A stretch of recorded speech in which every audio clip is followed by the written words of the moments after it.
KPBS On Demand is supported by Splatero, helping homeowners pay off debt by offering streamlined access to your home's equity with no additional monthly payments or new debt. Splatero provides a lump sum payment in exchange for a share of your home's future value. Pre-qualification is available at splatero.com. San Diego County health officials reported 182 new COVID-19 infections on Tuesday. That is the first time that fewer than 200 new cases have been reported since June 22nd. But it wasn't all good news yesterday. 8 coronavirus fatalities were also reported, raising the death toll to 602. Meanwhile, Supervisor Nathan Fletcher said the county's partnership with its 18 incorporated communities is allowing law enforcement to step up efforts to punish the egregious violators of public health orders. A visit from county staff is the first action that's used, followed by a cease and desist order, and then an order to close. If a business refuses to close after that order, it will be cited and fined $1,000. Fletcher said that's what happened to a gym in University Heights that's been refusing to stop indoor operations. So we will continue to work to use every enforcement tool and mechanism we have, working with the cities, because we have to do that to try and gain compliance for those entities that are egregiously, blatantly, and willfully violating the public health orders. And this is not out of a desire to be punitive, but out of a realization that for our region to get where we need to get, we have to have widespread compliance with the public health orders. And that's what will allow businesses to open. Joe Biden named California Senator Kamala Harris as his running mate on Tuesday, making history by selecting the first Black woman to compete on a major party's presidential ticket. The move is widely viewed as an acknowledgement of the vital role that Black voters will play in his bid to defeat President Donald Trump. California began adding additional coronavirus cases to its public record yesterday. That's a week after state officials acknowledged a data problem in late July had caused nearly 300,000 records not to appear in its health system. A spokeswoman for the California Department of Public Health said the data was still being processed, and she could not say when reporting dates and positivity rates would be updated. From KPBS, I'm Kinsey Moreland, and you're listening to San Diego News Matters, a podcast powered by our reporters, producers, and editors. It's Wednesday, August 12th. And a quick announcement, very soon I will no longer be the host and producer of this show. My colleague Annika Colbert, who you've heard filling in for me in the past, is taking the helm, and I couldn't be more excited for her. It's going to be great. And you can keep up with me and the work I'm doing by subscribing to the Border podcast I help produce. It's called Only Here, and you can find out more about it at kpbs.org/onlyhere. You can always reach me, of course, by calling or texting our podcast number. Those digits are 619-452-0228. Put them in your phone and don't be a stranger. Now stay with me for more of the local news you need.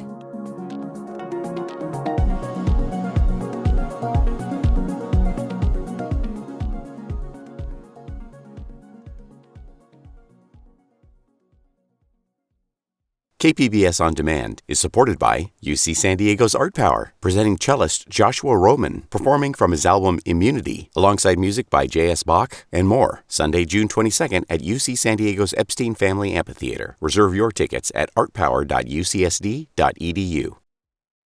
The city of San Diego is about to crack down on large gatherings of people at Ocean Beach. OB residents and businesses have been complaining for weeks that people aren't wearing masks and they're not physically distancing. KPBS reporter John Carroll has more. As bystanders at Ocean Beach's Veterans Park heckled her, City Council member Jen Campbell did not mince words. OB is in her district, so she's been getting an earful from OB residents and businesses about the Wednesday night drum circles. People who come here with no mask, with no distancing, are being irresponsible, and they could get sick, deathly sick, and die. The city put up an orange plastic fence Tuesday morning around the area where the drum circles happen, but by afternoon it had been torn down. City officials say they'll be joined by their counterparts from the county on Wednesday night to educate people about the consequences of violating health regulations. If that doesn't work, arrests could follow. Two recent reports show that predominantly Black and Latino neighborhoods in San Diego County have been hit with a COVID triple whammy. KPBS reporter Claire Trageser says they not only have the highest infection rates and are hardest hit by unemployment, but also experience a significant gap in access to COVID-19 testing. One report shows that among large metro areas nationwide, San Diego has one of the largest gaps in COVID-19 testing access for white and non-white neighborhoods. It found, for example, that testing sites in majority Black areas were estimated to be 28% busier than majority white areas. Another report found the zip codes with both the highest number of COVID cases and the highest unemployment rates are in areas where more Black and Hispanic people live. The 91911 zip code in Chula Vista had the most unemployment and COVID infections, followed by 91932 in Imperial Beach, and then by 91950 in National City. That's kind of the double whammy of this particular crisis that we're facing right now. Ray Major is Sandag's chief economist and author of the report. It's not just an economic crisis, but there's a health crisis on top of that. And there's a community that is disproportionately hit, and that is the minority community here in San Diego. It's a call to action for all of us to do better. Nancy Maldonado, the CEO of the Chicano Federation, says she hopes the reports will lead to more action. You know, the things that we've been saying in terms of disparities and in terms of the system that has harmed our communities for so long, that can no longer be disputed. It's there, it's in the data, it's in the numbers, and I think collectively we all need to do better. The county recently rolled out a program using community health workers known as promotoras to give Latino people a trusted source of information. Community groups are also getting county funding to set up a community resource center. Maldonado says these are all steps in the right direction, but she wishes they had been done earlier. Right now, we need all hands on deck to get these infection rates down. We need all hands on deck to make sure that we bring the death rate down.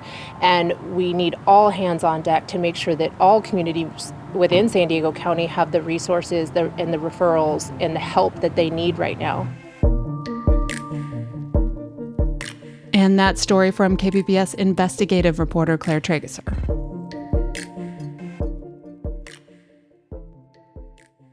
So the Navy has set an ambitious time frame to look at systemic racism in the service. KPBS military reporter Steve Walsh has the story. In the wake of the killing of George Floyd by Minneapolis police, the Pentagon announced a series of efforts to look at racial bias. July 1st, the Navy created a 20-member committee headed by Rear Admiral Alvin Halsey. They have held listening sessions throughout the country. We're listening to our sailors. They come up with really good ideas, and everything that they feed to us, we're taking it, we're going to put it out there to see if we can come to a concrete recommendation to give to the boss. The group is looking at everything from bias in promotion to disparities in enforcing military justice. The Navy is also adding sexism and discrimination based on religion. All of this to a report that's due by mid-December. The Navy expects to add a listening session in San Diego before the report is final.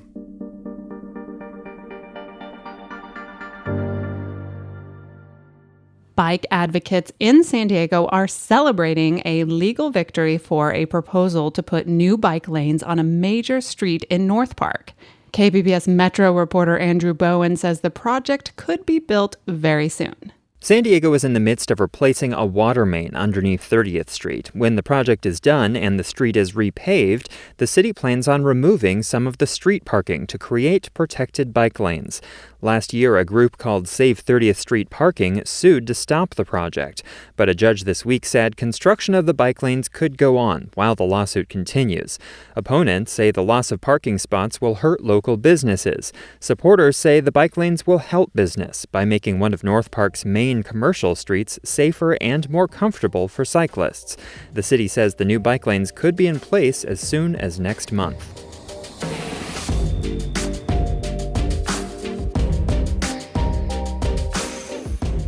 And coming up, a new book about Trump advisor Stephen Miller is out. It's called Hate Monger, and it's by a San Diego author and former KPBS reporter.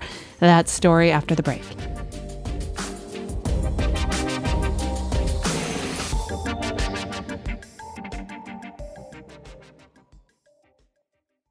KPBS On Demand is supported by Markel Design and Remodeling, helping homeowners with their home remodeling needs. From ADUs to kitchen remodels, room additions, and custom homes, Markel Design and Remodeling can help homeowners design and build their dream homes. More at trustyourhometous.com.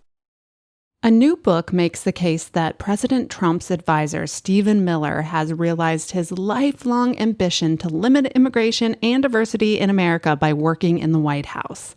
And it reveals, through reporting and email correspondence, the close ties between Trump's anti-immigration rhetoric and Miller's connections with members of the right-wing media.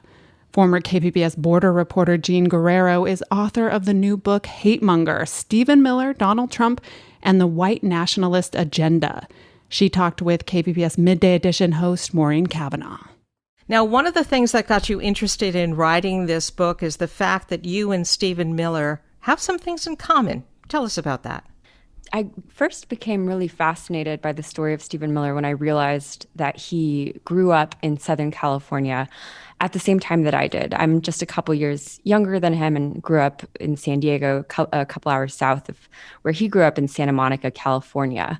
And this was during the 90s when, California was seeing this unprecedented anti-immigrant hostility. You had Governor Pete Wilson talking about the migrant invasion and blaming all of the state's fiscal problems on migrants.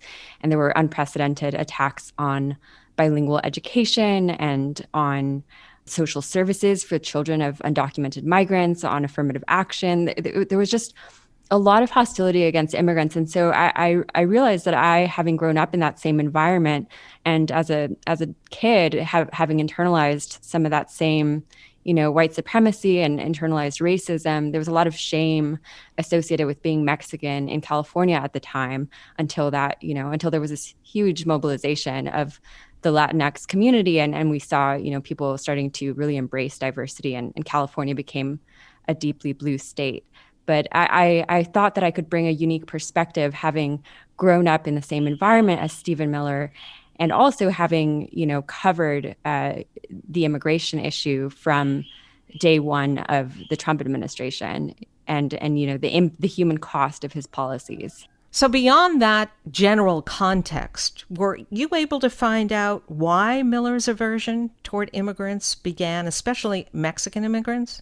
Yeah, I truly see Stephen Miller as a case study in radicalization. In my book, Hate Monger, I trace what happens when someone is consumed by an extremist ideology at a very young age and ends up the most powerful advisor in the White House. For my reporting, I found that from the time that he was a teenager, Stephen Miller was being exposed to white supremacist and white nationalist literature through his mentor, David Horowitz, a conservative writer who Stephen Miller met through his high school. And David Horowitz introduced Stephen Miller to this fantasy that he had to save the United States from certain destruction in the form of multiculturalism. So the idea that too many brown and black people in the United States poses an existential threat to civilization as we know it. And, introducing him to white supremacist literature that paints brown and black people as more innately violent than white people. And, so Horowitz becomes like a father figure to Stephen Miller during a very, vulnerable time in Stephen Miller's life. His family had just had to move from a very affluent part of Santa Monica to a less affluent part. And, he had to start at a very diverse public high school instead of, a whiter private high school that he would have attended otherwise. And this is when you see Stephen Miller start to really express his racist viewpoints at a very early age, breaking up with a Mexican friend because of his Latino heritage, going to school board meetings to argue against measures to improve racial equity, just very passionately going around his school and telling his Mexican classmates to speak English and to go back to their countries if they can't learn the American way. And this is really, from my reporting in the book, I believe it is a result of his relationships with people like David Horowitz, who found Stephen Miller at this very young and vulnerable age. And for the book, I obtained private correspondence between Horowitz and Stephen Miller, showing Horowitz, shaping his career, getting him his first jobs in Congress, and then eventually dictating Trump's rhetoric and policies directly through Miller. This is a man who believes that the only real racism is racism against whites. And with his help, Miller learned how to launder white supremacist ideas through the language of heritage and the language of economics and the language of national security in order to make it palatable to the mainstream. Now, as you write, and as you just mentioned, Miller went on to work in government, notably for anti-immigration activist then Senator Jeff Sessions. But apparently, it was hearing candidate Donald Trump that really set fire to Stephen Miller's political ambitions. What were you able to find out about how these two men have bonded? Stephen Miller is the longest lasting advisor in the White House outside of the president's family. And this is because Stephen Miller gets Donald Trump. So part of Stephen Miller's relationship with Trump has to do with the fact that they grew up in very similar families. And the other thing about Stephen Miller is he played a key role in, once he convinced Trump to hire him on the campaign, he played a key role in Trump's popularity. Initially Trump's only proposal for immigration was the border wall, and immigration restrictionists, hardliners who had been following the immigration issue for a long time kind of rolled their eyes at that. They knew that there's, hundreds of border barriers already, and they've done very little to stop immigration overall, which is what a lot of restrictionists want. And so it wasn't until Stephen Miller came onto the campaign and started pulling policies directly from think tanks that were funded by white supremacists who believe in population control for non-white people, that people really started to take Trump seriously as someone who was serious about limiting legal immigration as well, which has been Stephen Miller's obsession. And the final thing I'll say about their relationship is Stephen Miller consistently pushes Trump in the most aggressive direction when it comes to his rhetoric, saying the most incendiary things possible, things like far-left fascism, an unhinged left-wing mob, demonizing immigrants, and as far as his immigration policies. And Trump appreciates this harshness because he wants to be seen as a killer. Trump's repeatedly said this. He wants to be seen as a killer, and Stephen Miller shares Trump's instincts for violence and has his hands on the pulse of his most violent voting base because of his familiarity with white supremacist and white nationalist literature. And Trump has found that whenever he listens to a more moderate advisor, he ends up getting ridiculed as weak. So he's found that whenever he listens to Stephen Miller, his really hardcore base is satisfied.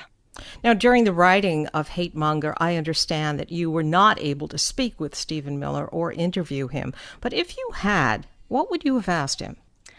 The first question that I would ask him, and that I've just been, thinking about for a while now, is I'd want to know what Stephen Miller thinks about his grandmother, Ruth Glosser's, a document that she left for him, which I talk about in the book. She spent her retirement investigating the family history and recording it so that her grandchildren would never forget the value of people who come to this country with nothing but the clothes on their back and, speaking no English, the way that Stephen Miller's great-grandparents came to this country from Eastern Europe as Jewish refugees fleeing persecution.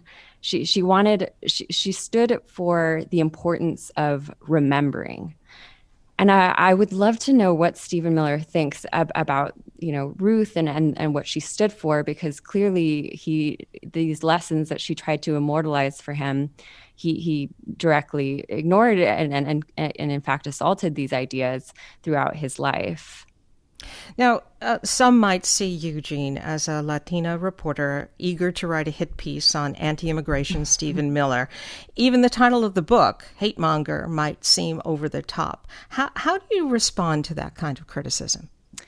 You know, I approached the writing of this book with a completely open mind. You know, in part because a part of me, you know, empathized with the young Stephen Miller who had internalized this white supremacy that was so pervasive in the culture when we were growing up in California. You know, my mom used to tell me, you're American, you're not Mexican, you're not Puerto Rican, you're American. And it's because of the discrimination that she faced as a Puerto Rican woman with her accent, and she wanted me to feel a sense of belonging and to be seen as belonging. And so I understand Stephen Miller in his desire to be seen as American with all of the privileges that is supposed to guarantee. The problem is that Stephen Miller sounds the same today as he did at the age of 16. And I truly believe, you know, from having interviewed more than 100 people who knew Stephen Miller and, you know, gone through hundreds of pages of documents, including private correspondence, this is much bigger than the immigration issue and whether you care about the Latin American community or not. Stephen Miller is a public relations flack and ideologue who at the age of 31, without any policy experience, was put in charge of policies for the United States, despite that lack of experience. And from day one of his time in the White House, really focused on narrowing the agenda of the Department of Homeland Security from its broad mandate to protect the American people from everything from terrorism to the, you know, public health crises into something that was laser focused on re-engineering the demographics into this country and targeting mostly people who had not broken any laws, asylum seekers, you know, obliterating the asylum system at the US-Mexico border, slashing refugee admissions to new historic lows every year. So this has been about families, not criminals and cartels. But regardless of whether you care about these families, you know, Stephen Miller repeatedly disregarded the input of national security experts to push through his white nationalist agenda. And from my conversations with White House officials for the book, they say that as a result of this, Americans have been left vulnerable to a range of real threats, including the pandemic that we see today. Instead of being focused on distributing masks and medical equipment, the administration has been focused on suspending green cards, you know, scapegoating immigrants for the job situation, you know, shutting down the US-Mexico border, targeting international students. It's been really focused on Stephen Miller's demonization and white nationalist agenda rather than on protecting the American people. Well, for everyone who's heard and admired your reporting over the years at KPBS, Jean, congratulations on the book. Thank you so much, Maureen.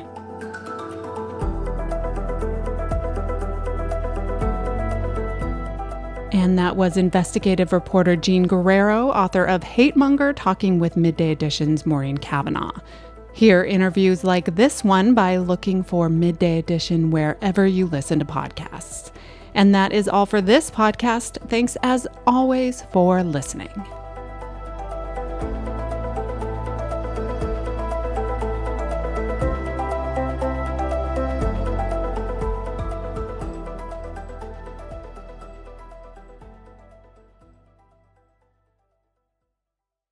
KPBS On Demand is supported by Paint Care, offering households and businesses in California more than 800 leftover paint drop-off sites for recycling. Quantities of 100-plus gallons of paint may qualify for a large volume pickup. Learn more at paintcare.org.